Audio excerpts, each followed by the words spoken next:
morning, everyone. Good morning. Thank you for coming out in the beautiful weather that we have today, that God is blessing us with. We are really grateful for the rain in DC. So DC Makers Guild is hosting our annual festival. And this festival brings together makers who are creative people in the district, in Maryland and Virginia. So we are really excited that you are here with us today to participate in really understanding how to, what are the main elements of how to start your business. So today we have with us Lee Bethel, Vice President of Hub International. Then we have Joy Sistrunk, who is the President and CEO of Premier Group. Then we have Adrian White, who is the founder and CEO of AMW Marketing and Design. And then we have John Cavallu, who is the Director of Small Business at Life Asset. So thank you all for coming out this morning, and let's dive right in. Okay. So this question is for all of the panelists.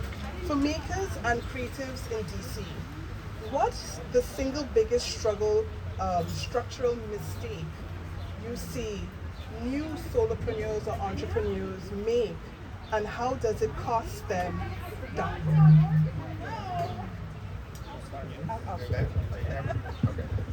So I would say the biggest mistake that they make in the beginning is not starting with the end in mind. So they're thinking they're too small.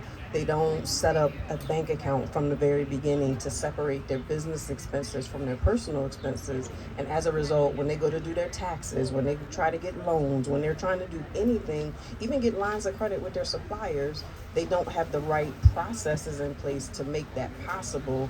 And so because they've started just thinking, oh, I'm just going to do a little bit of this and a little bit of that, everything is so commingled that they can't figure out what is needed, and in the long run that hurts them. So if that is you, it doesn't matter what you've done in the past. We can't go back, but start today. Start where you are right now, and if at a minimum, set up a business bank account for your business to separate things, and then that will start to make things easier even at tax time, because then you have all of your expenses. You're not trying to figure out what you did. There's a clear record of what was already done.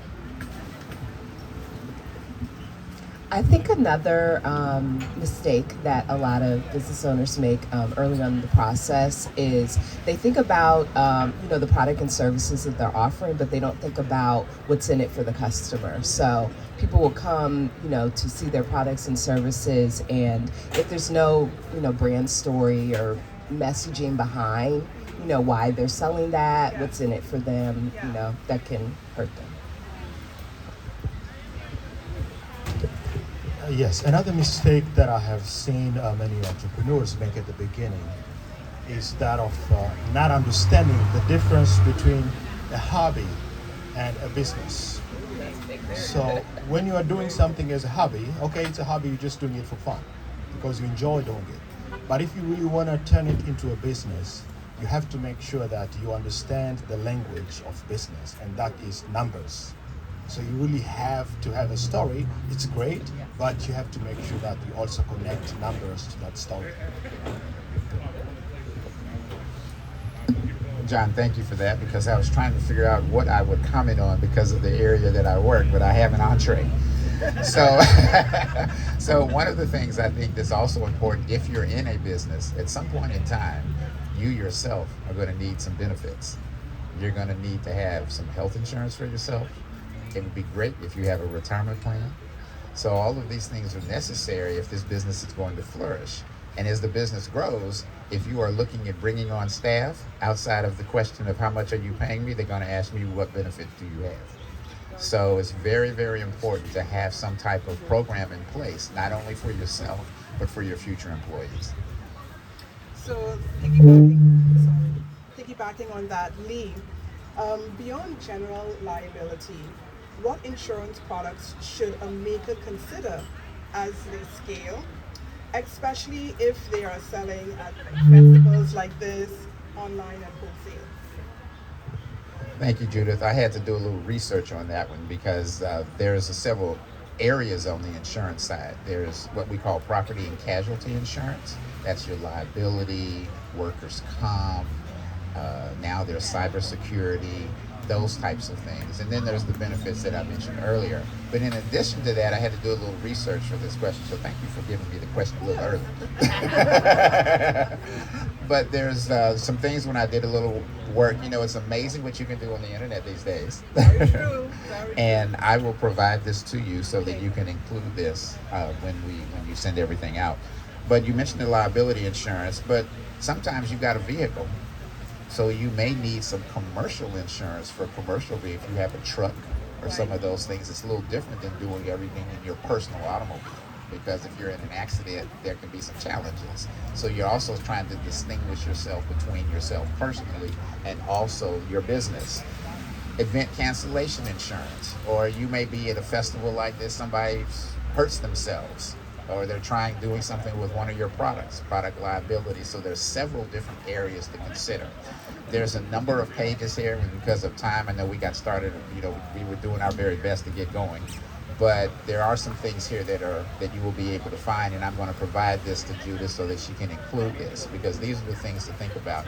Not so much that it doesn't, I don't want to do this, so I got to do all that, but something that you can, so that you're adequately protected in the event someone uses one of your products and suffers an injury or something happens. They're allergic. Maybe there's something for the skin that you didn't know was going to affect some other one, so then there's some liability.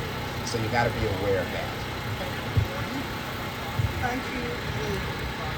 So Joy, with recent tax law changes, what are one or two deductions creative businesses most likely to overlook? And from an insurance point of view, what coverage gaps are most costly to discover too late? So I would say with the deduction, most people forget to deduct their home office, whether that is they own their home or whether you rent. Your home is basically your office most of the time. And so you usually don't, most people fail to kind of document what they have and what they can use. So for example, if you do own your home, you can deduct a portion of your mortgage and your insurance and even your lawn care.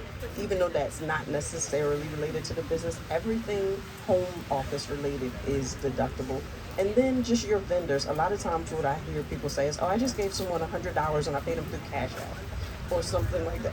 Those things get lost because they're not, you forget them when it's tax time because your Cash App is usually mixed in with your other things that you're doing, your personal things. And so documenting those small vendors that you pay, even if you have like an assistant or something, those things kind of get lost when it's tax time.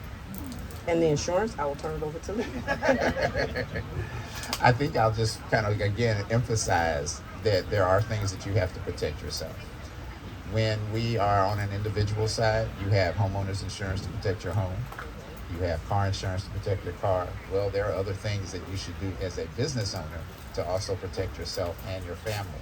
If this business becomes the sole source of income for your family and something happens to you, how is that income going to get back into the family? That would then mean some life insurance would come into play. So all of these things kind of come into joint work together. I think I'll also add is that it's very important to have a team. You have your CPA, you have your marketing, and I'll find out more about John's area in just a little bit. Next question is for John, don't worry. I like to have a little fun. And then there's the insurance. So you need a team of people. You can't always just find one person to do everything because we have our different areas of expertise. So I'm very, very big on having a team. I know this accounting firm very well, as a matter of fact, so it's all good. So actually recently I went to one of DC's small conferences on small businesses, and I met up with, I went to the IRS desk. They were so happy to have me, like, there's no one to But the representative said exactly what you said, and that is, you need to have a team, and the team should include an accountant, a lawyer, an insurance agent, fiduciary, advisor, financial advisor, as well as marketing. They said that's the core group of your, if you can't, obviously you wouldn't be able to do it on your own. So you need the expertise of others to help to see your business grow. Can I add? Yes. I just happened to think about something when you were mentioning that, because many times when you're getting your business started, cost comes into play. What is this going to cost me? How am I going to pay for this? Okay. So there are a lot of services that you can do through either your county or your state government, where there are things for getting businesses started, and there may be some areas that you'll have to investigate so that you can find things that don't cost a lot of money because you're still getting up and running. Right. One of the things on many of the insurance scenarios is you can get a lot of information on insurance because the insurance companies will pay me. You don't have to pay. So that is a way then to get some information. Hopefully y'all gonna be okay. You're not gonna melt on us, are you? Okay. But things, if you can access information at very low cost or at no cost, that helps you get going. I would say the DC SLB has plenty of resources. Please reach out to them. I've been a partner with them in providing classes on accounting, and I know they also have lawyers and marketing, and so you make sure you're utilizing the resources that are out there for you. And a lot of times we'll have classes and have 3 people in them, but we can take up to 50. And so I think it's just maybe people aren't aware of it and they're not hearing about it, but please look into it because there are plenty of resources out there to help you. In my other line of work, which is community outreach as well, that's one of the main issues, the awareness aspect. So this question is for John. With the tariffs driving up material costs and spending tightening across the DMV area, should a maker think about taking out debt right now? Is it a good time, or should they good time to borrow, or should they wait a little bit? That is a very good question, and I'm gonna start by explaining a little bit about Life Assets, the organization that I work for. We are a CDFI, Community Development Financial Institution. We provide affordable financial services to entrepreneurs in the DMV area. And what is unique about our program is that we use the Grameen Bank model, which is based on social collateral. So any entrepreneur who want to join our program, the first thing they need to do is to form what we call a support group or accountability group with other entrepreneurs that they know and they trust. And I want to connect that with what has just been mentioned here about building a team. At some point, you're just getting started and you don't have resources to, pay an accountant, to pay someone for marketing. So what we encourage entrepreneurs to do is, as they form their support group, make sure in your group you have people who brings different skills to the table. So as we are a group of 5, I might be good in social media, then I can help anyone in the group to basically use my skills. We have a good accountant in the group, so that person can also support other entrepreneurs in the group in terms of organizing their numbers, in terms of organizing their accounting. So it's important as an entrepreneur to build a community, to build that support system, because you don't want to feel like you are in this alone. I mean, this journey, you really need to be a part of a system, and it's your responsibility to basically build that. Now, coming back to your question, Judith, is it a good time to take a loan? I would say that it really depends. As we always say, a loan, when you get a loan, you have to evaluate your business and make sure that you get the right loan, you request the right loan, but also you get it at the right time. And it's important to make sure that when you get a loan, because as we all know, when you start your business, the first stage of funding, it starts with yourself. It starts with friends. Start with friends, family members, and fools. But after that stage, of course, you need to have some processes in place to be able to convince a financial institution to give you a loan. And it's important to make sure that you only get a loan when you need it. If you don't need it, then really don't get a loan, because that can be a trap. You don't want to get to the point where you own money to a bank where you have to pay every month and you have a cash flow that cannot sustain those monthly payments. Then you will really be in trouble. So it's important to look at your own business and see how is your cash flow looking like, what are the repeat clients that you have, and make the right decision. And as financial institution, we are open to work with you to look at your numbers so we can make sure that you take the right decision at the right time. So my next question, John, is what does a healthy, this is something that has always interested me, what does a healthy debt to revenue ratio look like for a micro business like mine?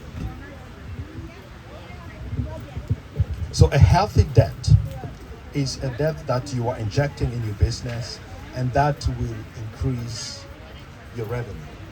That will increase your income. Because that's basically your income is what you will be using to pay back the loan.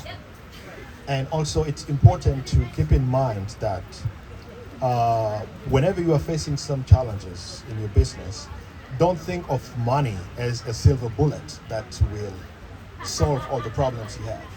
And that I've seen many entrepreneurs, sometimes when they have an issue, they think, okay, you know what, I just need money. Sometimes it's not money that you need. Maybe you just need to organize your structure to properly structure your business. And then money can come later. So basically money, it's important to just consider getting a loan when it will be improving your income. It's maybe, depending on improving your production, because you might be having more clients than what you can produce, then get money to improve or to produce more so you can serve your client. Very important. I'm going to ask them a question. Okay. This is a great panel. So, what between John and Joy? This question is kind of for the two of you. At what point in time should the business plan come into play?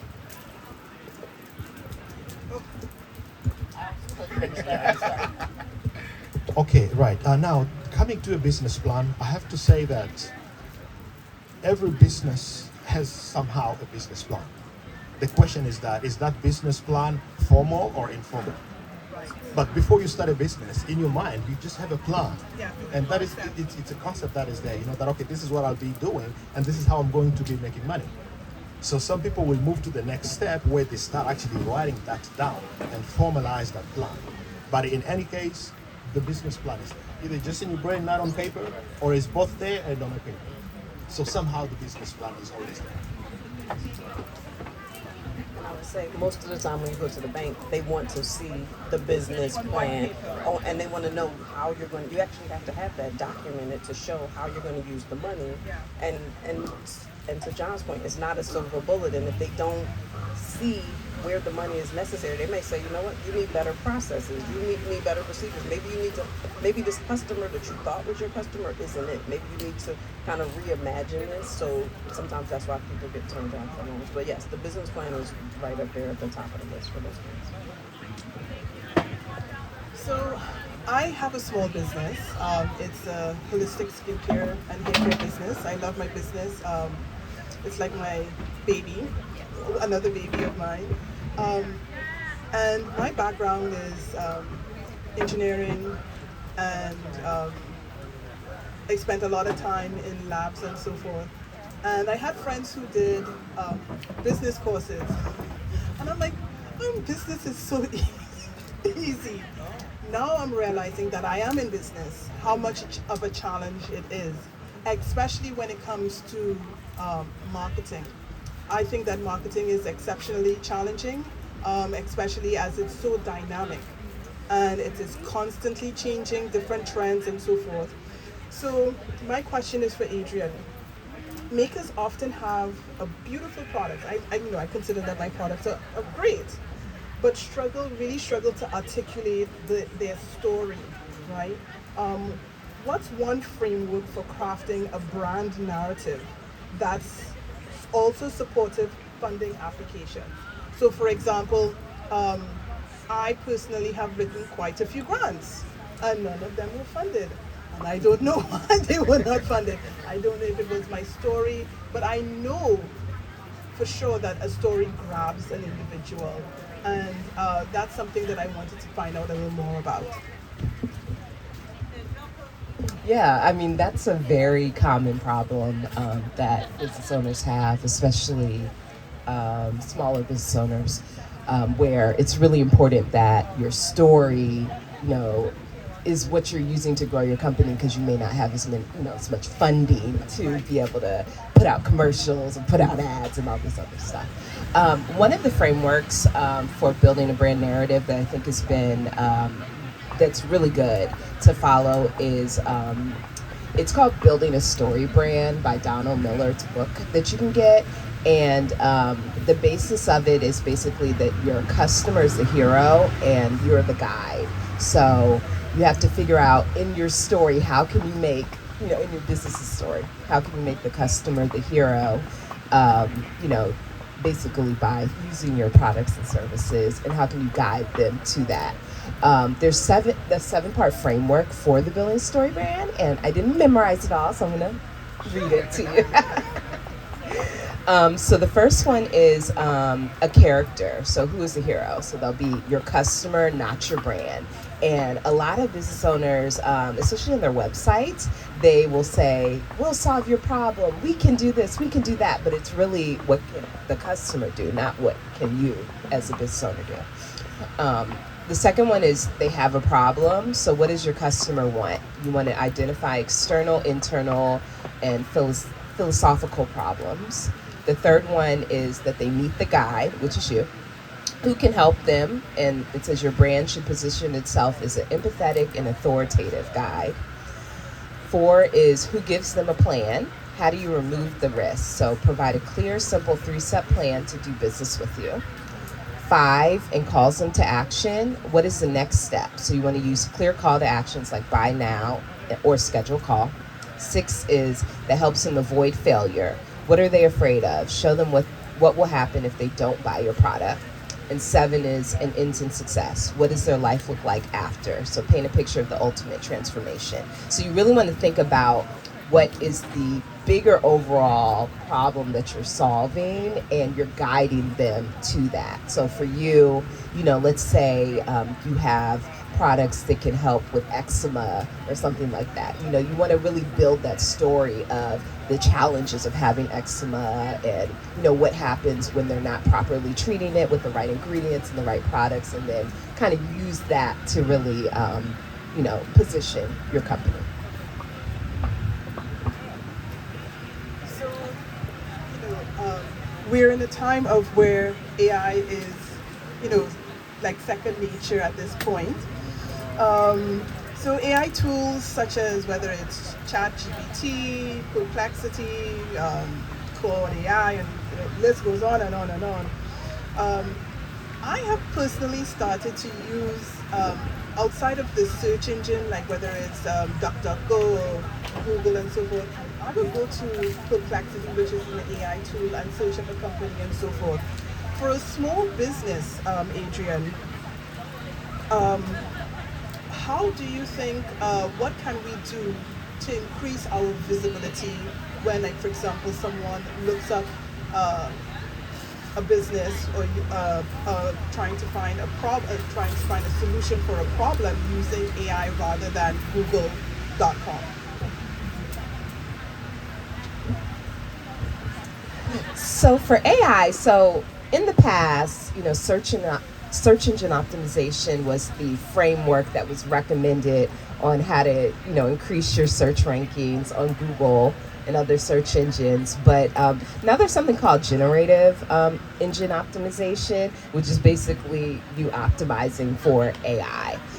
Generative engine optimization differs from search engine optimization in the way that you need to structure your content. So with generative GEO, we'll say, basically you have to word your content in the way that AI, Claude, Chat, it wants to find it. So you want to be able to answer questions, and on your website, you literally have to like put what are the questions that people may want to know, and you think about what's something that someone will want to search on chat to find a business like yours. So you really have to start with that, and the way that you do that, or the way that you can get more clicks, I guess we'll say, in AI is by so the questions that you're solving or the questions that you're answering on your website, you want to make that like the headline tag. And that's another thing that's going to be really important, is how the back end of your site is structured with different HTML. So making sure that the key concepts are H1 tags. The answer can be in paragraph tags. And then as you're expanding on that, you also want to think of new content that you can create. And so it can be that same question, but basically you need to think of how can basically the date that's on that content be a current date, and you continue to produce new content that's surrounding that topic on that date. And the way that you can do that is you can publish blog posts. Blog posts are like one of the best search generative ways to get indexed by these chats, as well as video content too. So if you're producing a YouTube video that's about that topic, search really loves that, or AI really loves that. And the great thing about video specifically is you can turn a video transcript into multiple forms of content in marketing. So once you have that video that's created, put that transcript into chat or to Claude and ask it to create social posts, to create a blog post, to create other small pieces of content, and you can really expand it in that way. But I would really say that the biggest thing is that you want to consistently be producing new, fresh content that is structured around questions that people will search. So I think I really have to take that advice, because I actually like to recycle my old content. For time, it's just sometimes making content is time consuming, but life goes on. So I wanted to know, Adrian, how do you decide as a maker what to spend your advertising or marketing dollars on? There's so many different things. You can do Google ads, you can do Instagram ads, photography, PR, influence, collabs, based on your financial ability. So where do you think, say my business is maybe 6 months old, and I'm now getting into my specific niche, and I would really want to get more visibility. Where should I put my marketing dollars at a 6 month point, and then probably into maybe a year into my business? Great question. So yes, in general, advertising can get very expensive, especially if you don't really know what you're doing or where you're supposed to post. A lot of people think that Google ads, that's the first place a lot of them will go to. But Google ads can actually be a lot more expensive than some of the other forms of advertising. I found that Facebook, Instagram ads have been the cheapest to be able to get a return. And especially if you already have a post or a piece of content on those platforms that has been performing well, that's a great piece of content to expand it with a Facebook, Instagram ad. Just make sure with that you don't want to boost the posts. A lot of times the platform is advertising, they really want you to boost the post. But the problem with boosting is you don't have any, you're not able to tailor who is going in front of, it's not really optimized for a good ad. So instead of boosting the content that you have that's doing well, just go to the native ads manager in Facebook and work through that to expand your content, because with that you can target exactly the type of person, the age range, the location. You can get really, really specific with that, which will be the most helpful and would allow you to get the most bang for your buck, because ideally you want to get in front of your target client instead of them sending it out to all these different people to see. You know, yeah. So I would start there if you want to do advertising. You can also start with a smaller dollar amount, like a $5 or $10 budget a day for that ad to see how it performs.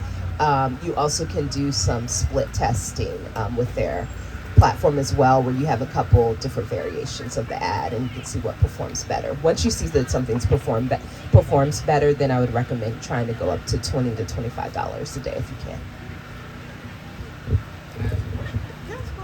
I have another question. I'm having fun. So you're getting your business started, and you're working from home, and you're, it's part-time, because you haven't gotten to this point. How do you know when and you're working someplace else, you have a full-time job?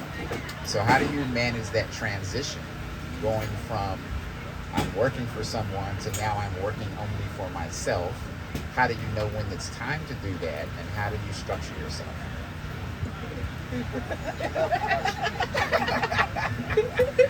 I'll go one more time for this question because I have a personal experience. So I've been self-employed for 7 years now, and obviously I had to eventually make that jump from corporate. And my personal experience with it, so one, I'm a believer. So in the whole time that I had the business, I've had the business since 2013, and I left my corporate job in 2019. I had multiple signs from God that it was around the time where I was supposed to make that jump, pretty soon. So that's one place to start if your faith-based system, if you believe in higher power. Another thing would be when your business is competing with your corporate job. So that was another thing that happened to me, where I ended up getting in a corporate job where I didn't really have any privacy, so everybody in the office space could see my monitor, see everything that's going on in my screen, and then also it was just kind of hard to step away to do anything else, which that was the least amount of flexibility that I had in any other company. And it also was the time that my company was really building up, and I had more demand, so I had people that wanted to meet with me during the day. I had projects we were trying to move forward, and I was really feeling that tension. And I think you'll know when you're feeling that tension where, okay, things are really really getting up there, and it's time. But one thing I will say is some people have advised make sure you're earning what you would want to earn, or make sure your business is earning a living wage or whatever before you make the jump. But that's not always possible if you're doing it part-time, because if you're only given 10 hours a week or 20 hours a week, how do you expect to have an income that's based off 40 hours a week? So you have to kind of think about the amount of time that you're giving to it, and if you were to double, triple, quadruple it, what would that number be? So for me personally, my business was earning $20K a year before I made the jump. But again, that was based off of 10 hours. So once I made the jump, I was able to bring it to $70K pretty quickly.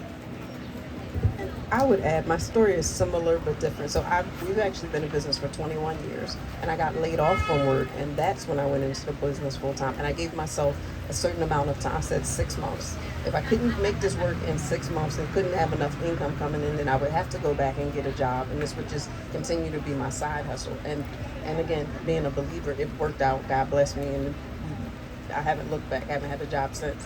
But you do need to have some money saved, because you do have to think about your life expenses. So if you start the business and you don't have any income coming in and you have nothing saved, the pressures of life are going to immediately make you feel like this isn't worth it. So you kind of have to start to prepare yourself, even if you're setting aside a little bit of money each paycheck, $100 in the bank, something to give you some cushion, to give yourself a runway to get set up and to do the business the best way you can. So this question is for Joy as well as John. Just as you schedule your annual checkups with your healthcare professional, what should your business, as a business owner, what should you review annually to assess your financial health? And what metrics should they be tracking quarterly to stay in a proactive way? So I'll start. I'll say that really you want to be looking at things more quarterly than, because by the time a year has passed, so many things would have happened. Your business, the same way we have 4 seasons, your business can go through 4 seasons in a year. So if you're only looking at it once a year, things are happening. So you want to look at your income, and then you want to look at, sometimes, I guess in this business it's more of a cash business. You want to see how are my products being priced correctly. So in the case of now, we have these tariffs that cause all of your costs to go up. You may need to revise your pricing because yesterday's price might not be today's price because of everything that's happening. So at least looking at your pricing on a quarterly basis, and then profit. How much money is actually falling to the bottom line? If you're coming to the festival and you spent $100 to get here and the register, and you only make $100, what in your business might need to be revised to help you to get to a more profitable state? And then, are you selling to the right customers? Just because you like something, because I think a lot of times we start the business because we like it. Do the customers like it? Have they been listening? Have the customers been asking you for something specific? And you're like, no, I don't do that, but I have this. And you kind of that might be something on a quarterly basis that you revisit just to make sure you're going down the right path. Yes, I definitely agree with that. On a quarterly basis, that's a good way to go about it. And I think that's one of the benefits of having a formal business plan, because when you have a business plan, you know where you want to be in the next 3, 4, 5 years. So in your business plan, you have a certain number of indicators that you are looking at, and be able to see, okay, the plan was for the business to be at this point in terms of income, in terms of revenues in a year time. So did you hit that goal? If not, what is the problem? How can we fix that so that we can basically get to the point to where we want to be? So 2 years from now, 3 years from now. So that's why it's very important to not only keep your business plan in your head, but also put it down. Because when you put it down, that's where you deeply look into the numbers and become more realistic in terms of where you want to go. And as we all know, the business plan is a document that is a living document. So you might have written your business plan a year from now, but it needs some adjustment depending on the environment, depending on the conditions. So you can continuously update it. Yes. Updating it on it, yeah. Yes. So this question is for all of the panelists. How do you tell the difference between a business struggling because of the DC economy right now and one with a fixable structural problem?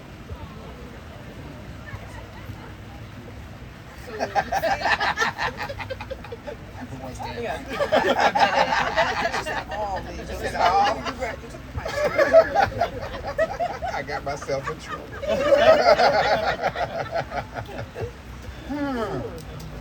That's a good question. Do I need to, would you do an audit on my business, and say, okay, well, because of probably there are tariffs right now, you have to probably increase the price of your product and, just extend that cost to your customers, explain to your customers. I don't know if you really want to explain to customers. So I think John's point is good. I like the model that you have with the sustainability. Talking to your board of advisors, talking to other business owners, having an accountability group or a mastermind group that you can kind of share your issues with will help you to see. Because sometimes we're too close to the situation to see what the actual problem is. But when you talk to someone and have that conversation, they'll start asking you questions. And when you start getting defensive, you know that it's more than what you bargained for, and that you maybe need to reconsider. And that, I think, that mindset shift may help you to be able to say, you know what, maybe I wasn't looking at it this way or that way, and that might be able to help you to fix whether it's a structural issue or a pricing issue. I think that as a business owner, things are always changing. Like, you never know what's going to happen. For example, with the pandemic, like, that totally changed the way a lot of businesses did business. A lot of businesses went out of business for it. And I think as a business owner, you have to always kind of be with the changes. Like, if something has happened to the economy, and you have no sales anymore because of that, you have to really think about what you can do to reinvent yourself to even stay in business. So I think both of them, it's kind of tied closely together. Sometimes it can be like a business model issue, and sometimes it can be impacted by something externally. But I think the bigger picture is that how are you going to stay afloat with the ever-changing economy? And in the pandemic, there were a lot of businesses that had a lot of issues when you couldn't do in-person events anymore, and the ones that did well were the ones that were able to adapt to the virtual options sooner rather than later. So I think there's always something that you could potentially do to adapt, and if you can't, then it's probably not a sustainable business model to begin with. Yeah, just a quick comment on that one, and coming back to what we just mentioned here about having an advisory board, being part of a support system. I think that is very important, because what we have seen in this model that we are using is that as human beings, we are good in solving other people's problems. So it's important when you are part of that system, you are able to share your problem with others. If in a group of 5, 10 people here, I'm 100% sure that whatever problem you have in your business, just put it out there on the table. You'll have at least 2, 3 people who have some good ideas of how you can solve your problem, while they're struggling with their own. So they will have to put on the table, and some other people will come up with some ideas, and that's basically how the support system works. So again, in this entrepreneurship journey, make sure you are not in it on your own. Make sure you are part of a support system, accountability group. I think I will add that earlier we talked about the difference between a hobby and a business, and that once you put this team together, you're now moving into a different direction. Adrian had a $20,000 or $10,000 cave hobby, if you will, and she now reached the point where it's like, okay, I've got so many things to do. The business is telling you that it's now time. So then once you've got your team together, you've got your support group together, you can bring all of that to the table. So I think you all can see how that support group is very, very important, so that you can be successful in what it is that you're doing. Because you're going to have to transition from the hobby to the business. And you've got to have some money put aside in order to make that transition, especially if you don't have any help in your household. Just like we talk about, if I'm speaking with someone and we're talking about doing some planning and they want to invest and they don't have any emergency money or life happens money. Y'all know what life happens money is, right? Railroaders and tires, tune up. That's life happens. Emergency, I'm out of job. Okay. 2 different pots of money. And it's important to have that if you're going to transition, because Adrian couldn't have transitioned without some money on the side in order to pay those ongoing bills. So, with this question is for John, and I guess Lee as well. With the potential Federal Reserve changes and possible interest increase, we don't know if Chairman, I think his name is Chairman Walsh. I think that's a new person. Like Jerome Powell is out, but Walsh is in. I don't know if he may increase interest rates. How might that impact small makers how might that impact small makers access affordable funding, and what products can help protect businesses and assets? I think I will start that by saying that explore all the grants that you can get, because the qualification is a little bit different than when you're going to borrow, and having some things in place. So if you're in an area, if your business is in an area where you can have a grant, or there's some small business types of grants, explore all of those things first, because you won't find yourself in a liability situation where you've got an ongoing payment. I think earlier there was a comment about if you're going to borrow, you got to make a payment every month. And if your cash flow is not sufficient to handle that, then there's some other problems that generates between your credit, and now you're behind, you're delinquent on these loans, so on and so forth. So I think that would be something to explore the grants, try to exhaust all of the things that you can do without having to actually formally go borrow, if you can. Yes, that's very true. And another thing that you might want to do, because these are some of the conditions that we cannot control. This will happen, and it will happen to everyone. So you just have to focus on what you can control. And I think what you can control, one of the things that you can control, is for you to make sure that you work on your credit profile, because your credit profile determine the kind of interest you will get on your loan. So even when interests are high, you can get to the point, if you have a great and exceptional credit profile, you can still get some kind of affordable loan even when, generally speaking, interests are very high. So, and that's what you can control. Whatever you cannot control, just adapt to it, and what you can control, fix it so you can still get better, payment terms, or better terms than others who maybe don't have a great, credit profile like yours. So we're starting to wrap up now. This question is for all panelists.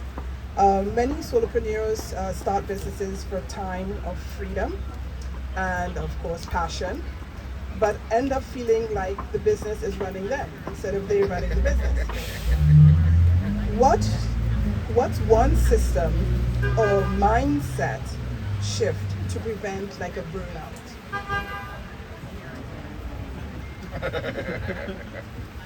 Prevent a burnout.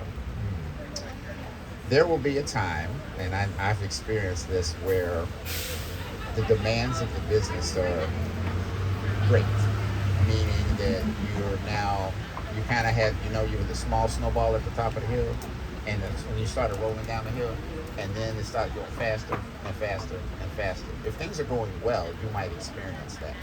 And then you need to have some support, that's where staff and others come in, because you will find that if you try to do it all yourself, it's humanly impossible because of the amount of time that's required. So that's something you've got to grapple with yourself, is how do I make this transition? How do I now handle it? Because I've been trying to do all of this myself, and I'm working at another job. So you're up at 5 in the morning, then you go to work at 8:30, you come home at 5, and then you work till midnight. Okay? It's not sustainable. Okay? So that would be my comment.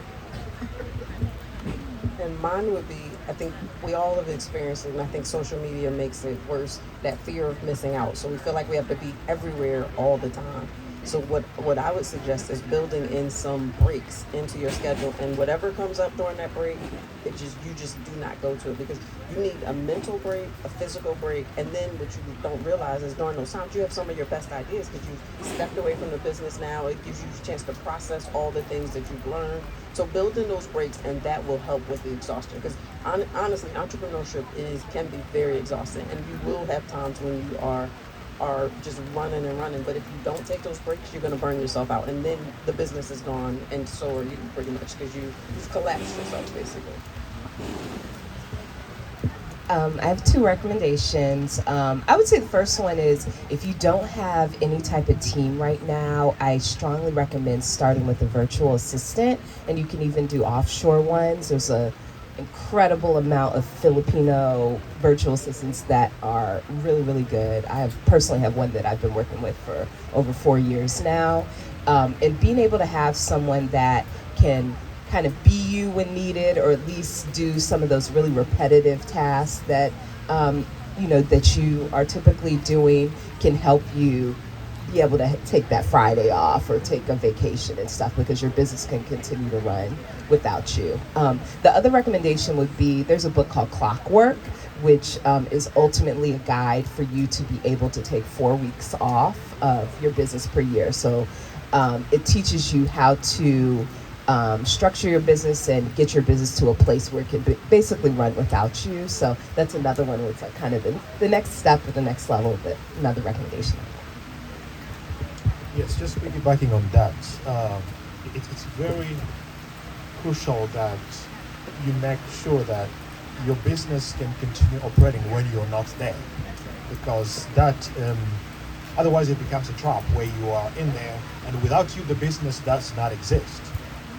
I'm sure that it might be a little bit challenging or maybe difficult for some makers, because most of the work they do is really original.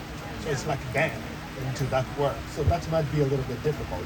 But whenever it's possible, make sure that you put a system in place in such a way that the business can still operate when you are not there. So you can afford to take that 4 weeks break, but still the business is in operations. That has to be basically placed in your business plan. So you are now, okay, within maybe in the next year or 2 years, I have to be in a position where my business system will be in place, and I can take a break, I can be away from my business, but still it will be in operation. So that's wrapping up our discussion on how to start your business. I want to thank all of our panelists and open up the floor to our audience. If anyone has a question they would like to ask our panelists, please feel free. Does anyone have a question?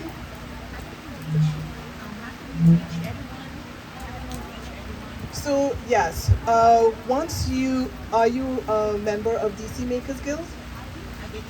Okay, great. So this panel discussion, what we will do, it's recorded.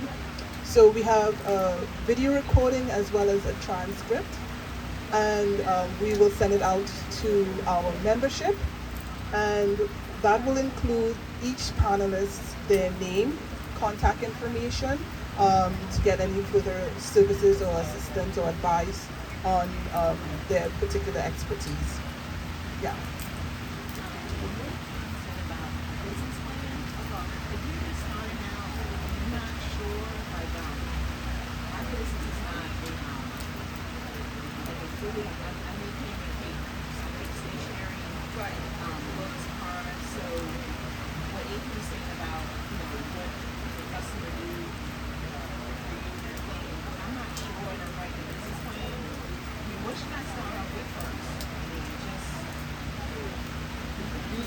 Building a story brand first, or whatever, because it'll give you the guide on it.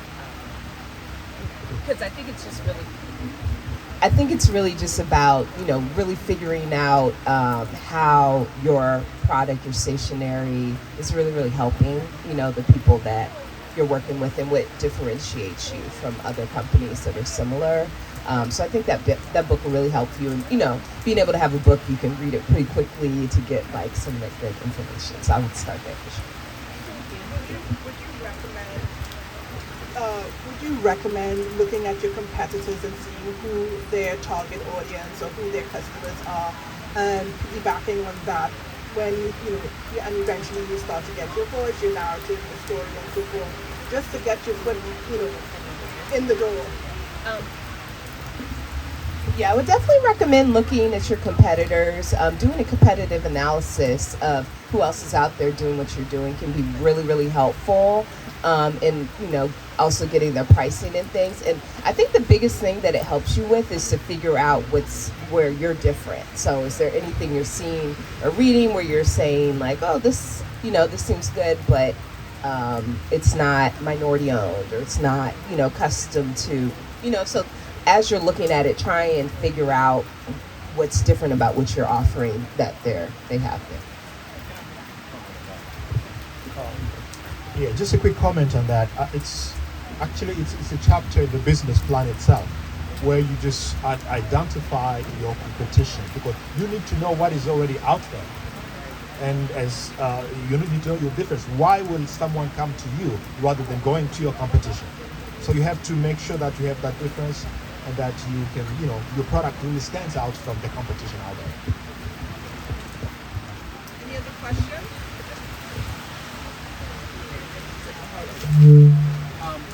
I just wanted to pick your brain on long-term plans, so like future, talking about retirement, talking about like building up a legacy, talking about like what the impact that you have in your community, and how can you make it lasting. Great question. So in terms of the legacy, there's family legacy, there's business legacy. So there are a couple of different areas. So I'm going to kind of take the family legacy part and kind of address that somewhat, since that's one of the areas where I spend some time in terms of the type of work that I do. So if you're an individual, you have a family, and you've built this business, and is this business going to be continuing after your death? There's a question there, because you may be the person, your family might be interested in it, and they may not be interested in it. So you have to address that. If it is something that they're not going to be interested in, and death occurs, where's this income? Do they still need income after you've passed? So that's going to mean that you have to address some type of life insurance. When you're doing your planning, everybody should have a will of some type to give you some structure to what's going to happen with your possessions and those types of things. If you own property, a trust is extremely important to help you avoid probate. So that means some legal fees and setting those things up. When you have the life insurance, you can put the life insurance in the trust and then provide directions of how the money is to be spent to children, grandchildren, children who are married and not their spouses. That's a whole nother discussion. Because we run into that, parent does not like the spouse of their child, and they want to be sure that that spouse does not get any money. Okay? So you got to address that. So that's part of that, but you have to be intentional about setting up your legacy. And for many of us, because we have not started this now, life insurance is going to be the only way, so we won't be able to do much until we die. I mean, I'm just being honest, okay? Because you're 60 years old, you've got a home, $300,000, and it's not paid off. And that's about it. Maybe there's a $2,000 in the bank. That's not a legacy. Okay. So you have to create it. And typically at that time, life insurance is the only thing that can do that. But then you've also got to start talking to your family and your children about this is what we do as a family. We are about passing something on. So you've got to start that. And that's what's missing in a lot of our families today, is that they don't have those kinds of discussions because their parents didn't do it.